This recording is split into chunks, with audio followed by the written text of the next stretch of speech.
Hello friends, कैसे हैं आप सब?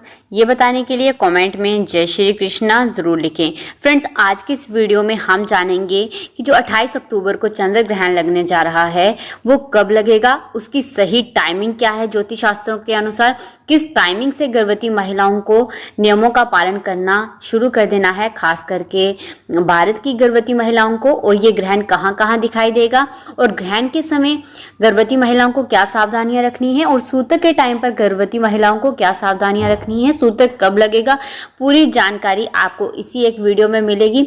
इसलिए वीडियो को पूरा देखें, बिल्कुल भी स्किप ना करें।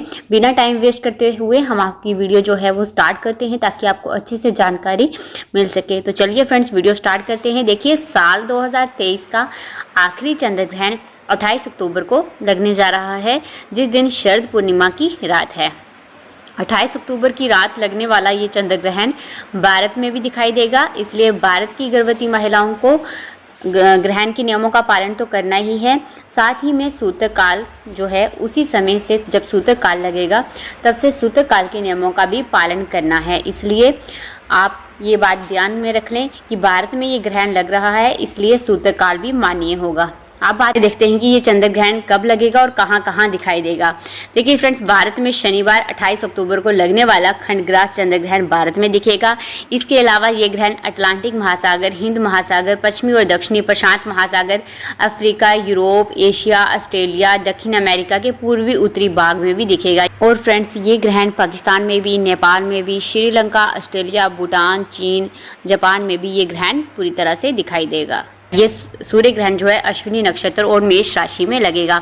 अब जानते हैं कि भारतीय समय अनुसार ये चंद्र ग्रहण कब दिखेगा। तो देखिए, चंद्र ग्रहण का बिल्कुल शुरुआती जो चरण है वो 28 अक्टूबर की रात 11:30 बजे से ही आरंभ हो जाएगा। 11:30 से ही आरंभ हो जाएगा। इसलिए जब ये आरंभ हो रहा है 11:30 पर से ही जो इसका स्पर्श है वो 1:02 पर बताया जा रहा है। 1:05 पर कुछ वीडियोस में बताया जा रहा है, लेकिन मैं आपको बोलूँगी कि आप 11:30 से ही ग्रहण के जो भी नियम हैं वो पालन करना स्टार्ट कर दें, क्योंकि जो शुरुआती चरण है ग्रहण का, तो जो हमारी लग जाएगा जो चंद्र ग्रहण वो 11:30 पर लगेगा, आरंभ हो जाएगा। और 11:30 से 2:24 पर यह ग्रहण रहेगा। 2:24 पर यह ग्रहण खत्म हो जाएगा। अब बात करते हैं चंद्र ग्रहण का जो स्पर्श है वो 1:05 पर ग्रहण का स्पर्श होगा। रात्रि 1:44 पर इसका मध्यकाल होगा और इसका मोक्ष रात्रि 2:24 पर होगा। यानी भारत में संपूर्ण ग्रहण काल जो है वो 4 घंटे और 24 मिनट का होगा। अगर चंद्र ग्रहण के सबसे महत्वपूर्ण और ग्रहण के चरम काल की बात की जाए तो ये 28 अक्टूबर की रात 1:05 से शुरू होकर 2:24 पर खत्म होगा, यानी ये 1 घंटा 19 मिनट का होगा। लेकिन अब गर्भवती महिलाएं परेशान हैं कि हम 1:05 से ग्रहण काल के नियमों का पालन करें या फिर हम 11:30 से ही करें। तो देखिए, आप तो जो ग्रहण काल के नियम हैं वो तो 4 बजे से ही करेंगे, क्योंकि 4:05 से ही आपके ग्रहण काल का जो सूतक है वो लग जाएगा। तो आपको 4:05 से ही ग्रहण काल का जो सूतक है उसके नियमों का पालन करना है। तो वहाँ से ही आप ग्रहण काल के नियमों का पालन कर रही होंगी, क्योंकि घर से बाहर नहीं जा रही होंगी। बस आपको इस बात का ध्यान रखना है कि 11:30 के बाद आपको कुछ भी खाना पीना नहीं है, घर से बाहर बिल्कुल भी नहीं जाना है। वो तो आप सूतक काल से ही नहीं जाएंगे, क्योंकि सूतक काल और ग्रहण काल के नियमों जो हैं वो बिल्कुल सेम होते हैं, कोई भी डिफरेंस नहीं होता है। बस यही डिफरेंस होता है कि सूतक काल में गर्भवती महिलाएं खाना खा सकती हैं, पानी पी सकती हैं अगर उसमें तुलसी के पत्ते हों। बस ग्रहण काल में उन्हें खाना पानी नहीं करना है। तो इस बात का आपको विशेष ध्यान रखना है कि जो भारत की गर्भवती महिलाएं हैं वो 11:30 से ही ग्रहण काल के नियमों का पालन करें, और ये ग्रहण जो है वो 2:24 पर खत्म होगा। इसलिए ये ना सोचें कि 1:05 पर ग्रहण शुरू हो रहा है और 2:24 पर खत्म होगा। ऐसा नहीं है, क्योंकि 11:30 से ही इन ग्रहण का जो शुरुआती चरण है वो पड़ जाएगा और 2:24 पर खत्म होगा। बात करते हैं कि ये जो ग्रहण है इस समय पर आपको क्या क्या करना है और क्या क्या नहीं करना है। चंद्र ग्रहण के समय गर्भवती महिलाओं को क्या करना है। चंद्र ग्रहण के समय गर्भवती महिलाओं को घर से बाहर बिल्कुल भी नहीं निकलना है। चंद्र ग्रहण के समय गर्भवती महिलाओं को चंद्रमा को बिल्कुल भी देखना नहीं है।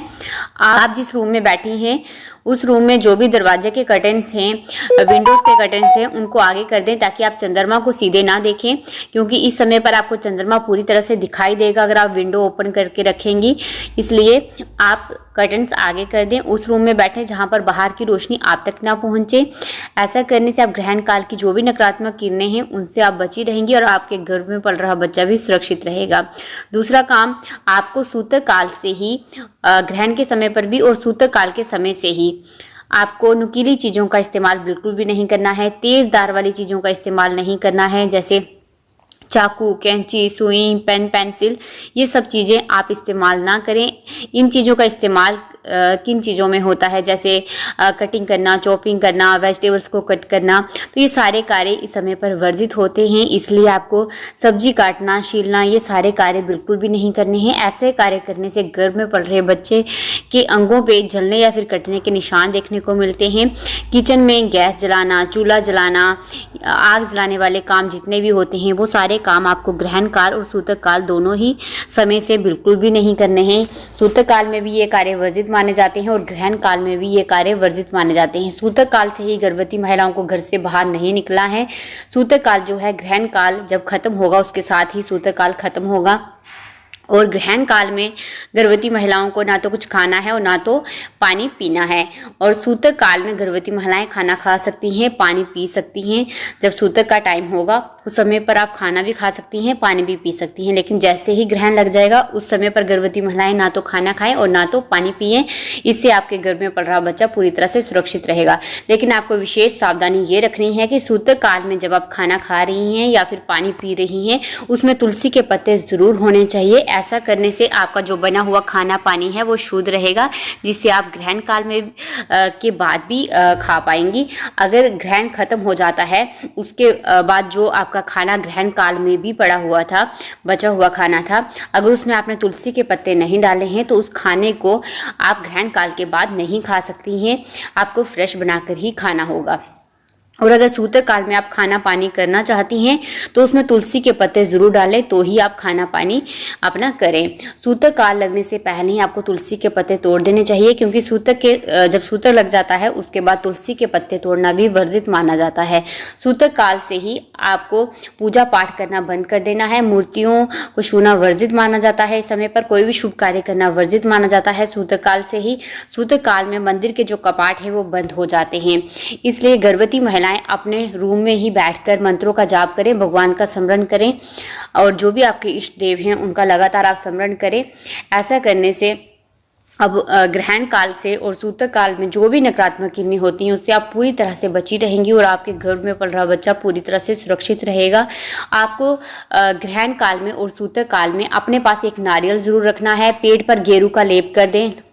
लाल रंग का पाउडर आता है, पंसारी की दुकान से आपको मिल जाएगा, उससे आपको अपने पेट पर लेप करना है। और एक काला धागा लेकर, अपनी लंबाई जितना काला धागा लेकर आपको अपने रूम के कोने में टांग देना है। ध्यान रखना है ये धागा टेढ़ा ना हो, इसे सैलो टेप से चिपका दें। ऐसा करने से क्या होता है, ग्रहण काल का जो भी नकारात्मक प्रभाव होता है वो आप पर ना होकर इस धागे पर होता है और आप और आपके गर्भ में पल रहा बच्चा ग्रहण काल की नकारात्मक ऊर्जा से पूरी तरह से बची रहती हैं। अब बात करते हैं कि ग्रहण के बाद नारियल और काले धागे का क्या करना है। तो ग्रहण खत्म होते ही आपको इस नारियल और काले धागे को मॉर्निंग में उठकर चलते पानी में विसर्जन कर सकते हैं या फिर किसी मंदिर में दे सकते हैं या फिर आप पीपल के पेड़ के नीचे भी रख सकते हैं। ग्रहण काल में गर्भवती महिलाओं को सोना नहीं है, आप जागे रहें। आपको लेट सकती हैं आप, बस आपको अपने पैरों को फोल्ड नहीं करना है, हाथों को फोल्ड नहीं करना है। इस बात का आपको विशेष ध्यान रखना है। आप पेशाब करने जा सकती हैं अगर वॉशरूम आपके घर के अंदर है। अगर घर से बाहर वॉशरूम है तो आप इस टाइमिंग पर अवॉइड करें। तो फ्रेंड्स, इसमें मैंने आपको बता दिया कि ग्रहण काल में आपको क्या करना चाहिए, क्या नहीं करना चाहिए। आपको सिलाई वाले जो भी सुई धागे के इस्तेमाल, सिलाई बुनाई वाले कार्य होते हैं वो भी इस समय पर आपको बिल्कुल भी नहीं करने हैं। सूतक काल से ही ये कार्य बिल्कुल वर्जित माने जाते हैं, इसलिए आपको इन बातों का विशेष ध्यान रखना है।